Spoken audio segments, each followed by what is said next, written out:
A very warm greetings to everyone. This is Suhasini, S, Assistant Professor, Department of Computer Science and Engineering, RMD Engineering College. In this video lecture, I'm going to discuss about the topic called query processing. So what is query processing is how your query is getting processed in the back end. So how it is that the data is getting extracted from the database. All these things will be discussed in this query processing topic.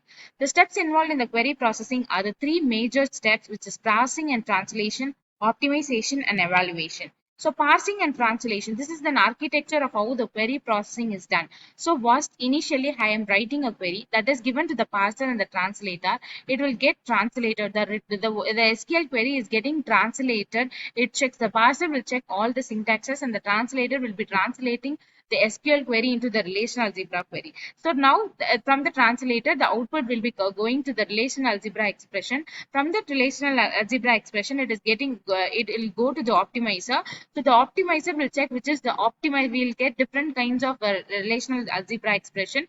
From that, I have to find the optimized expression. So optimizer will find based on the statistics about statistics of data.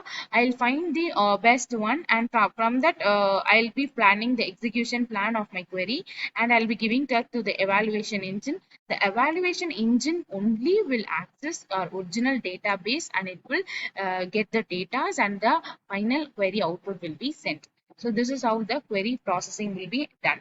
So next, so this is your step one. So I'm returning the input the eye level query. Input the eye level query is nothing but your SQL query. So this SQL query is having your two different blocks. One is inner block. See here, this is your inner block and this is your outer block query. So how this is going to be processed? First, I'm going to do scanning. It checks for the SQL queries. What are the attribute names? What is the relationship names? That is a table name. Everything will be checked in the scanning.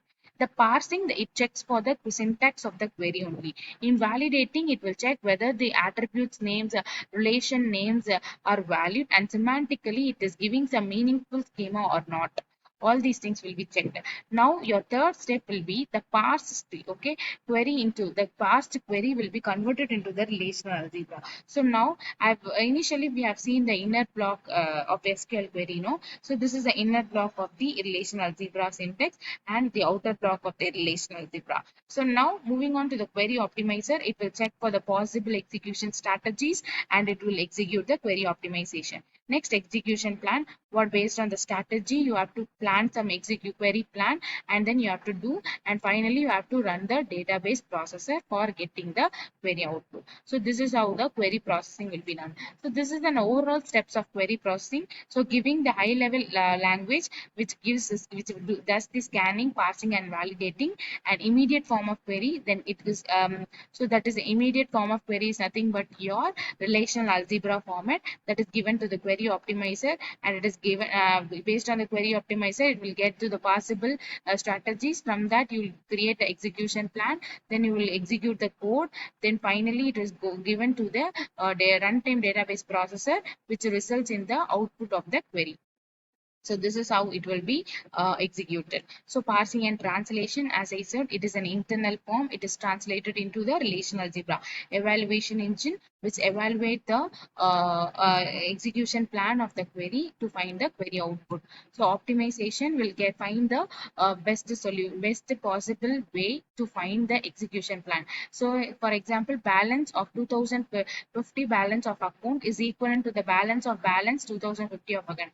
Both it looks a different way, but it end up with the same result. So likewise, from this two, which is your optimized one, which is the best one, that I have to identify based on the statistical data plan, and then I have to execute end up with the execution plan. So now after finding the evaluation plan, choose the lowest cost and measure the query cost. By finding the query cost only, you will find which leads to the lowest cost. The cost of the formula to find the cost is number of seeks into average seek cost. Number of seeks, how many times you are going and fetching the databases, and what is the time taken, and how many reads you are doing, what is the time taken, how many write you are doing, and what is the time taken. Based on these calculations, you will finally you will end up with some cost, which is getting the minimum cost among the possible solution that will be taken as an optimized thing. And for that thing, you will be creating your evaluation plan, and then you will give for the evaluation engine, and finally you will end up with the result. So this is the final formula that block into the time taken and the seek time into the time taken. So the block includes the time taken for read and time taken for the number of reads and number of write into the time taken, number of times you are accessing the data, and the time taken to access that data. So this is the formula. With this you can find the cost. Thank you.